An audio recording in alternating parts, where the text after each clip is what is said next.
constate que c'est un vécu quotidien. La 46e édition de la fête nationale qui se célèbre le 20 mai prochain donne à nouveau aux Camerounais l'occasion de magnifier les valeurs fondamentales auxquelles ils sont viscéralement attachés. À travers ces actes, le président de la République, Paul Biya, cimente l'unité et l'intégration nationale, écrit le journal. Il en résulte des exemples du vivre ensemble que Cameroun Tribune met en lumière dans son édition de ce matin en nous baladant dans les villes de Tiko, dans la région du Sud-Ouest, et de Garoua, dans la région du Nord, à la veille de la fête nationale de l'unité. La fête nationale de l'unité qui intéresse l'hebdomadaire L'Orphelin en kiosque ce matin et qui se demande comment ceux qui aspirent diriger appellent-ils au boycott de cette fête. Une question qui en suscite une autre. L'aversion contre le régime bien justifie-t-elle le sentiment antipatriotique? Que non. D'ailleurs, écrit le journal, appeler au boycott de la fête nationale de l'unité en nourrissant des ambitions de gouverner le Cameroun est une démonstration de haute trahison pour des voyeurs politiques qui prétendent être messie du Cameroun ou bien que les Camerounais attendent.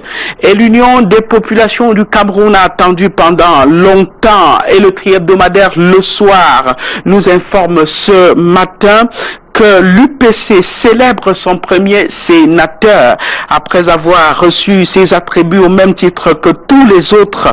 Hier, le sénateur Leke a été exulté par ses camarades au cours d'une cérémonie conduite par l'honorable Robert Bapo-Lipo. C'était mercredi dernier à l'hôtel des députés de Yaoundé. Un bon coup politique pour l'Union des populations du Cameroun qui résulte de son alliance avec le parti au pouvoir, le RDPC. Et aussi elle a aussi une forte alliance avec le parti au pouvoir, c'est l'UNDP. Le journal Le Soir nous informe que son leader Bello Bouba Magari a été hué à Pitoa. Le parti, constate le journal, est en perte de vitesse dans le nord et actuellement cherche à tout prix à redresser son engin en improvisant un meeting à Pitoa pour contrecarrer le FNSC en prélude au 20 mai prochain. L'arrivée du président Bello Bouba Magari avait pourtant été annoncée en grande pompe, un peu comme l'arrivée de Joshua Oshi à Bouddha. Le journal Le Cocorico des Tropiques, en projetant à la présidentielle 2018, écrit que le Social Democratic Front fait paniquer Ngannou Djoumessi et le RDPC à Bouddha. À quelques mois seulement de la présidentielle, les tractations sont visibles sur le terrain. À la faveur d'un meeting politique lundi dernier à Bouddha, le leader du SDF, Nijon Fundi, a présenté le candidat de son parti au public. Le grand moment de communion qui a fait douter les cadres du parti au pouvoir, le RDPC à Bouddha. Et du Rassemblement démocratique du peuple camerounais, RDPC, parlons-en avec focus sur le département de la Mefou et Akono. Le journal Le Cocorico nous informe que Gaston Elundou et son bail Marie-Thérèse Abenaondoa actualisent le sommier politique bafoué par Basile Atanganakuna lors des derniers renouvellements des organes de base du RDPC. En effet, dans la Mefou et Akono, la commission constituée par la hiérarchie du parti était présidée par Bernard Messengue Avom au niveau départemental. La commission a réussi à installer les organes de base forts, sauf que bafoué quelque temps après par Basile Atanganakuna. Basile Atanganakuna, dont la fuite manquée fait encore jaser la haute sphère de l'État. Le quotidien épervier de ce matin constate que ça chauffe entre la famille présidentielle et Martin Bagangele. Le délégué général à la sûreté nationale aurait limogé 2 proches du chef de l'État en service à Camerco et à l'aéroport international de Yaoundé-Simalène. Au centre du conflit, la gestion du dossier de Basile Atanganakuna, dans lequel les 2 policiers se seraient mal illustrés. À découvrir en exclusivité le motif du du limogeage dans la fuite de l'ex-ministre de l'eau et de l'énergie. C'est dans les colonnes du quotidien Épervier en page 6. Mais avant, en page 2 et 3 du quotidien Épervier, cette information qui nous vient de Douala. Le Mindu visite les chantiers du plan triennal, écrit le journal. Douala sera prête pour accueillir la Coupe d'Afrique des Nations 2019 au Cameroun. Cette assurance a été donnée par le ministre de l'Habitat et du Développement urbain Jean-Claude Mbouanchou, qui a visité les chantiers de réhabilitation des voiries secondaires dans la ville de Douala. C'était samedi 28 avril dernier.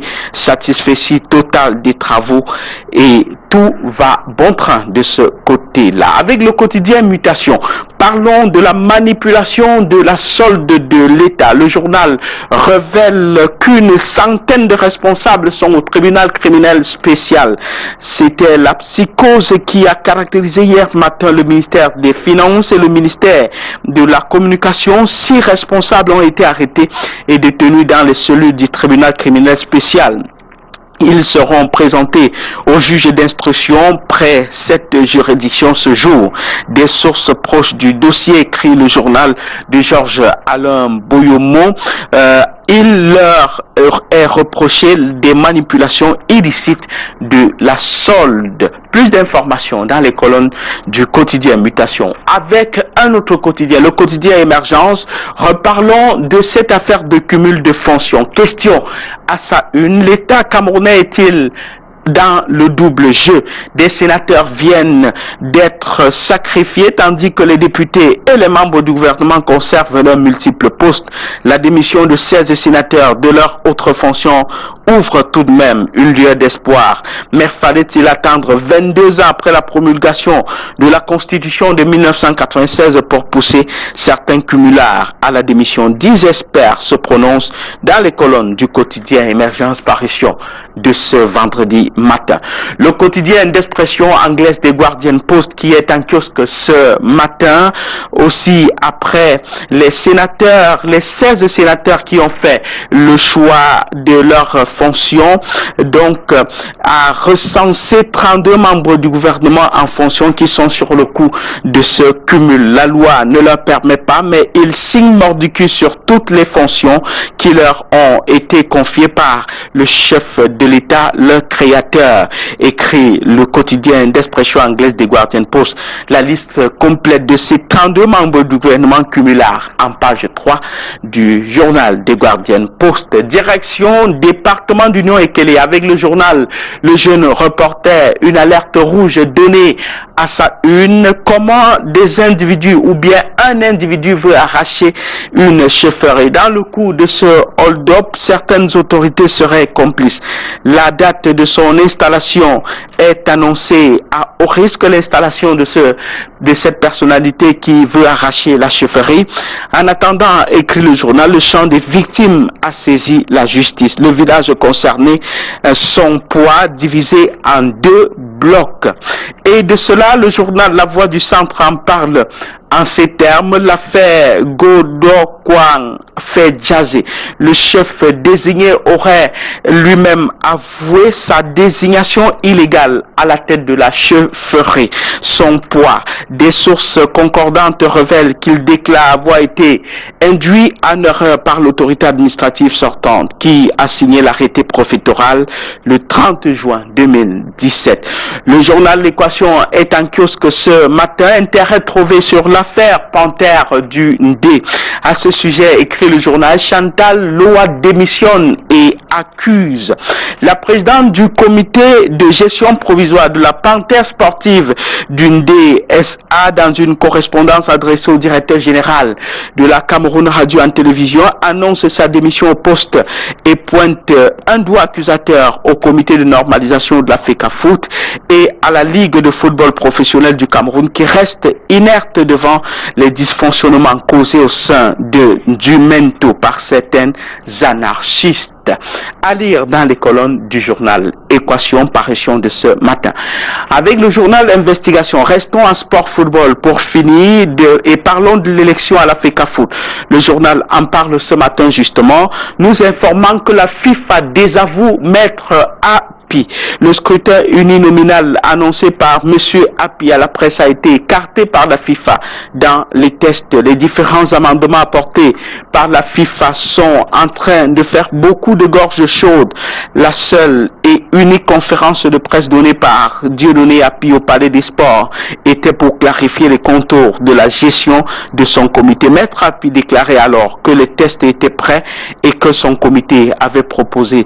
Gianni Infantino, le président de la FIFA, souhaite résoudre le problème du football camerounais de manière définitive. Et c'est avec cette note de sport que nous vous quittons ce vendredi matin, tout en vous souhaitant un bon week-end ou un bon début de week-end. La suite de la revue de presse, c'est avec vous, à Douala, Laure Patriciana aussi et Aimé Moukoko. Nous renvoyons allègrement à l'ascenseur. Le rendez-vous est pris pour lundi. Il sera exactement 7h, 1 heure de moins en heure GMT, alors qu'on amorce la deuxième partie de la revue de presse. Il s'agit donc de la lecture des journaux parus à Douala et qui pour la présenter Michael Kitio ce matin, bon, elle a dit, on va dire que c'est pour l'humour, mais davantage pour lui dire salam alaikum ce vendredi. Maaleykoum salam, je sais que c'est ça salam alaikum. qu'on répond. Merci. Bonjour. Bonjour. Je vous en prie. Bonjour à Aimé, bonjour à Nongefat, bonjour à tous ceux qui nous regardent ce matin. En tout cas, vous êtes prêts pour le week-end. On va y revenir. Le temps justement de parcourir ces quelques journaux. On commence par Aurore Plus. Aurore Plus, effectivement, qui est en kiosque aujourd'hui et dont la chronique est consacrée à l'actualité camerounaise. D'abord, l'affaire Mida qui a fait parler et qui continue encore de faire parler. Également de l'opération de comptage physique du personnel actif de l'État camerounais. C'est donc le titre de la chronique de Michel Michaud-Moussala dans l'édition de ce vendredi. Des génies et des cerveaux malfaisants. Lui qui fait savoir que depuis des années, on sait et on connaît qu'il existe des fonctionnaires fictifs qui émargent et dont le produit est reparti entre certaines pontes du régime et des finances. Certains fonctionnaires se retrouvent d'ailleurs après avec une vingtaine de matricules et touchent 20 salaires. D'ailleurs, mirobolants répartis entre leurs parrains et eux. Ceci est connu et su de tous les responsables qui aujourd'hui osent lancer ce genre d'opération pour, écrit Michel Michaud-Moussala, amuser la galerie. Ce énième comptage physique, s'interroge-t-il, va se heurter au même problème dans la mesure où les mêmes individus se retrouvent toujours aux commandes. Va-t-on donc mettre fin à l'opération Boma, s'interroge le directeur de la publication du bi-hebdomadaire Aurore Plus qui est en kiosque aujourd'hui. Le journal d'information, d'éducation et d'analyse nous parle également d'une actualité à sa grande une aujourd'hui de l'archidiocèse de Douala et une interrogation phare: qui a voulu tuer Monseigneur Samuel Cléda et pourquoi? Le journal nous fait apprendre justement que hier, d'après une source introduite, l'économe de la cathédrale de Douala qui réside à l'évêché était en train de regarder de la télévision lorsqu'un bruit assourdissant a retenti dans la pièce dans laquelle il se trouvait. Après être tombé à la renverse, il s'est ressaisi pour connaître l'origine de ce bruit. C'est alors qu'il aperçoit la vitre transpercée par un projectile qui a laissé un trou béant. Rendu sur les lieux, à leur tour, les forces de maintien de l'ordre ont quadrillé les alentours de la cathédrale et d'après leur expertise, le trou a été occasionné par une arme à feu dont le calibre sera déterminé après l'enquête qui a aussitôt été ouverte sur les lieux. Et pour l'instant, il est donc difficile de répondre à certaines interrogations. Seuls les résultats de l'enquête diront si cet attentat était bel et bien dirigé vers l'archevêque de Douala. Le journal qui raconte un peu la folle soirée vécue hier justement à l'archidiocèse de Douala. Le quotidien Info Matin parle également à son pied de une aujourd'hui. Le journal, en refaisant le film de ce qui s'est passé hier soir, nous rappelle que c'est la deuxième fois qu'on assiste à ce type de choses à l'archidiocèse de Douala. La première, c'était en 1996 où des individus armés sont entrés dans l'archidiocèse et ont ouvert le feu. Cette fois-là, heureusement, une fois de plus, aucune perte et aucun blessé n'a été enregistré. Hier soir encore, aucune perte en vie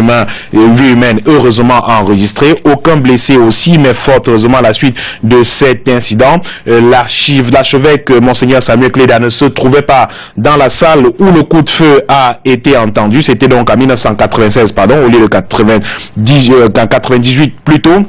Là, les malfaiteurs avaient pris possible les locaux de l'archidiocèse. Visiblement, les agresseurs dont l'identité reste inconnue voulaient éliminer les occupants des lieux avant de passer la maison au pain fin. Question d'emporter d'importantes sommes d'argent reçues ces derniers temps à l'archevêché de Douala. Malgré la fusillade qui a eu lieu hier soir, le calme est donc de retour et la circulation à cet endroit est revenue à la normale. Écrit le quotidien Info Matin aujourd'hui, qui a sa grande une parle d'une affaire de sabotage, une campagne de sabotage orchestrée par un ministre de la République qui s'appelle Laurent Esso, lui qui est victime depuis quelque temps d'une opération de sabotage de son image, opération orchestrée par deux personnes tapies dans l'ombre qui sont à l'étranger, même d'autres qui résident au Cameroun. Ils sont donc nombreux. Question justement de mettre à mal le ministre de la Justice, garde des Sceaux, Laurent Esso, et leur plan est justement d'entrer en scène après les élections présidentielles qui se tiendront en cette année 2018, une campagne insidieuse qui vise justement à saborder la stabilité des institutions de la République, qui a été engagée par des compatriotes à l'étranger et qui eux-mêmes ne sont que des caches-sexes couvrant une organisation disposant d'un véritable trésor de guerre sur place au Cameroun. Et au cœur donc de cette conspiration, écrit le quotidien Info Matin, le fameux G20, un groupuscule financé par des fonds occultes soutenus par une certaine diaspora camerounaise basée à l'étranger, effectivement. Et la politique à la une du quotidien Info Matin avec Marcel Nyat-Difendi qui succède à Nyat-Difendi.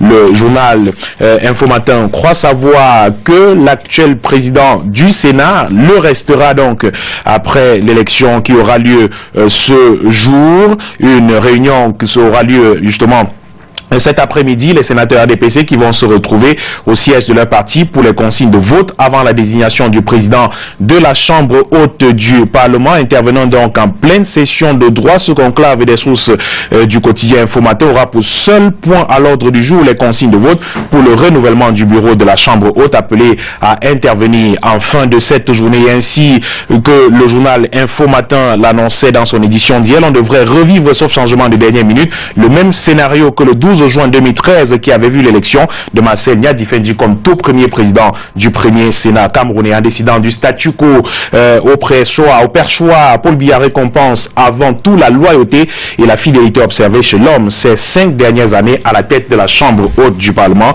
écrit le quotidien Info Matin. Le Sénat qui fait également l'actualité à la une du quotidien La Nouvelle Expression ce matin, son pied de une précisément, le journal qui revient sur cette sortie du Social Democratic Front au sujet des incompatibilités.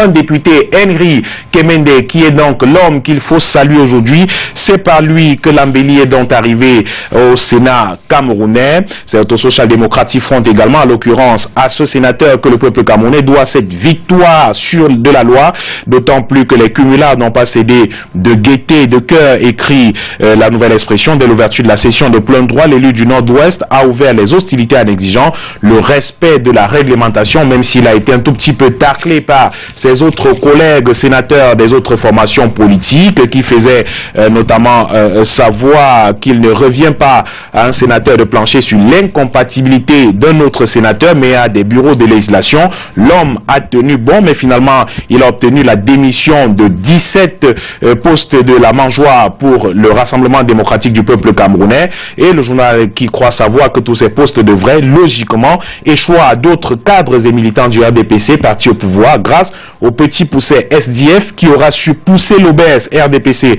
à respecter une loi qu'il a taillée et dont il s'est rebellé depuis 5 ans. Les tout prochains jours devraient donc voir la tenue de plusieurs conseils d'administration extraordinaires dans les sociétés d'État. Et les postes donc à pouvoir et les occupants démissionnaires sont proposés par le quotidien La Nouvelle Expression, à lire intégralement dans sa parution de ce matin. Le journal qui nous donne également des échos de la célébration de la journée mondiale de la liberté de la presse qui s'est tenue hier ici à Douala avec l'union de la presse, l'union de la presse francophone, l'UPF base du littoral, qui a organisé justement un séminaire à l'endroit des journalistes camerounais autour de la 4G, les journalistes à l'école de la 4G. C'était donc hier. Les opportunités qu'offre ce nouveau réseau professionnel de la plume et du micro ont été présentées aux hommes de médias à l'occasion d'un séminaire de formation organisé par le point focal de l'union de la presse francophone du littoral. Et à côté de ce séminaire, la Nouvelle Expression rappelle également que le syndicat national des journalistes du Cameroun a organisé un séminaire de réflexion sur la condition du journaliste au Cameroun et sur les conditions de la pratique de ce métier dans notre pays. Le tri hebdomadaire régional d'information du Grand Nord, l'Œil du Sahel, est également en kiosque aujourd'hui. Le journal qui revient sur ces déplacés dans le maillot Moscota, c'est dans l'extrême nord du Cameroun. Ils sont nombreux qui ont fui les exactions de la secte terroriste Boko Haram à l'extrême nord et même au sud-est du Nigeria. Ils sont donc réunis dans un camp de déplacés dans l'extrême nord du Cameroun. Plus de 4000 déplacés donc menacés de déguerpissement dans cette localité. Les 4000 internes de Boko Haram installés dans le canton de Moscota sont menacés de quitter les lieux. Les propriétaires des sites sur lesquels ils ont été installés exigent la libération de leurs parcelles qu'ils veulent apprêter pour le labourage. Les déplacés répartis sur 12 sites différents occupent des dizaines d'hectares de terres cultivables, d'où le courroux des habitants du canton qui estiment qu'il y a peu de terres cultivables dans ces localités. Et si rien n'est fait pour les caser ailleurs, la famine risque de sévir dans le village, car ces villages vivent essentiellement des produits champêtres des pouvoirs publics. Les autorités sont donc interpellés, appelés à réagir le plus tôt possible pour sauver la saison agricole dans cette localité. Face à cette situation, les déplacés ne savent plus où mettre de la tête. Ces déplacés justement qui tendent la main vers les autorités administratives pour trouver une solution. On reste dans l'extrême nord et à Maroua, précisément à l'université de Maroua qui est parée désormais pour les Jeux universitaires. C'est un grand défi que cette université veut relever. Tous les regards sont arrivés vers cette institution depuis l'organisation des Jeux, depuis que l'organisation des Jeux universitaires lui a été attribuée. L'université sera prête le jour 10. C'est un engagement qui a été pris par le comité local d'organisation des Jeux, conduit par le gouverneur de la région de l'extrême nord. C'est donc ce 4 mai que l'institution va accueillir toute la communauté sportive universitaire du pays. Plusieurs délégations sont déjà arrivées installées au village des Jeux sur le campus de Kongola, Djolgouf, Kodek. De l'autre côté, les différentes délégations ne sont pas venues en victimes résignées, elles qui disent être mentalement préparées avant de venir à Maroua pour l'ouverture de ces Jeux universitaires. L'ouverture qui aura, bien sûr, je vous le disais, lieu ce 4 mai au campus de l'université de Maroua. La vitrine est en kiosque aujourd'hui, le journal qui nous parle de la zone industrielle de Bassa et des chefs d'entreprise qui ont pris l'engagement de viabiliser cette zone industrielle qui croupit dans un état un tout petit peu désolant depuis un certain temps, et ces chefs d'entreprise qui sont nombreux qui ont pris l'engagement. L'association des entreprises de la zone industrielle Maxi du Douala Bassa, bien sûr, est plus que jamais déterminée à la transformer en un cadre agréable où il fait bon vivre. L'équipe qui va conduire cette grande première officiellement pris l'engagement à Douala. Elle est conduite par le président démocratiquement élu Jean-Faustin Gueyeb-Djossu, qui est directeur général d'une entreprise qui exerce également à la zone industrielle de Bassa, ici à Douala. Le journal qui nous donne également des nouvelles du développement personnel, les belles œuvres d'Abigaël Fokou, et qui parle aussi de l'hygiène de la salubrité à Bafoussam, la communauté urbaine de Bafoussam qui s'emploie à mettre la propreté dans la ville. Une campagne d'hygiène et de salubrité lancée depuis quelque temps par le délégué du gouvernement auprès de la communauté urbaine de Bafoussam, Emmanuel Zete, qui a placardé des affiches dans la ville de Douala appelant des populations à plus de discipline pour rendre la ville de Bafoussam propre, et toujours propre d'ailleurs, et aucun habitant, a écrit le journal de la ville de Bafoussam, ne peut témoigner à ce jour qui ne possède aucune information en ce qui concerne l'hygiène et la salubrité dans la capitale régionale de l'Ouest. Presque tous les murs le long des rues, à l'intérieur des quartiers comme sur les grands axes urbains, abordent des affiches de sensibilisation sur les mesures de précaution à prendre en matière d'hygiène et d'assainissement, une action qui entre dans les priorités d'Emmanuel Zete lorsqu'il prenait les commandes à la communauté urbaine de Bafoussam. Et cette campagne à répétition, écrit le journal, a sensiblement apporté un changement de mentalité des